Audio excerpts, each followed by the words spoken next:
Hey guys, Dan Greer, Eclipse DOT, coming to you in a field of barley here, and actually you can see there's a scale house behind me, a dump truck coming up to it. What a great place to live, what a great time to be alive. Today we're going to talk about CDL restrictions. Now there is a ton of restrictions, okay? And we're going to try to remember them all. That's what we're going to do. All right, so the first restriction we have is an E restriction. E is for automatic transmission. That means if you have an E restriction on your license, you can only drive an automatic transmission truck. The only way to remove that E restriction is by going and taking another skills test in a standard transmission vehicle, okay? All right, the next one we have is an L restriction. L is for air brakes. What that means is that you cannot operate an air brake equipped vehicle, okay? So we're talking about like a pickup pulling a gooseneck trailer would be a L restriction vehicle.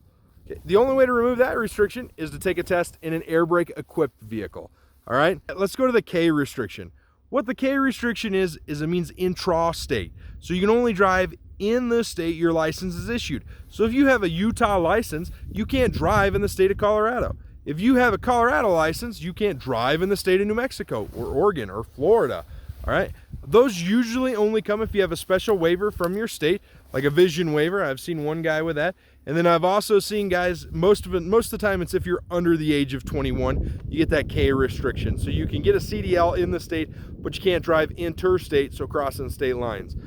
The next one we're going to talk about is the O restriction. O restriction is for no tractor trailer. What that means is that you cannot drive a tractor trailer with a fifth wheel style connection on it. The only way to remove this restriction is to test in a fifth wheel equipped tractor trailer, okay?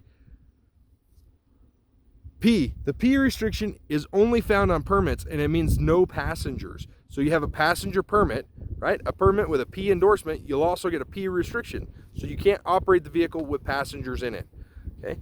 Now then, if we keep going down, there's also a X restriction. Z. Z is air over hydraulic. Sorry about that, guys. Z is air over hydraulic. So that means that you tested in an air over hydraulic vehicle. Super uncommon to get that restriction. One more restriction we need to talk about is the X restriction. X means that you have a tanker's permit, but you can't operate the vehicle with any fluid in the tank.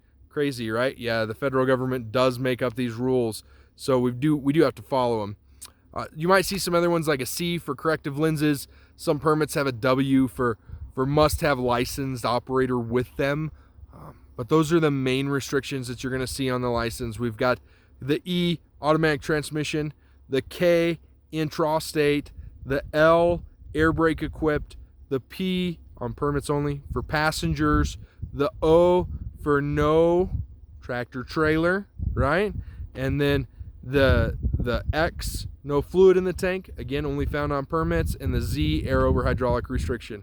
Hey guys, hope you learned a lot. If you got more questions about CDLs, you want us to come in and help you, you want us to give your guys a CDL test, give us a call today. Thanks.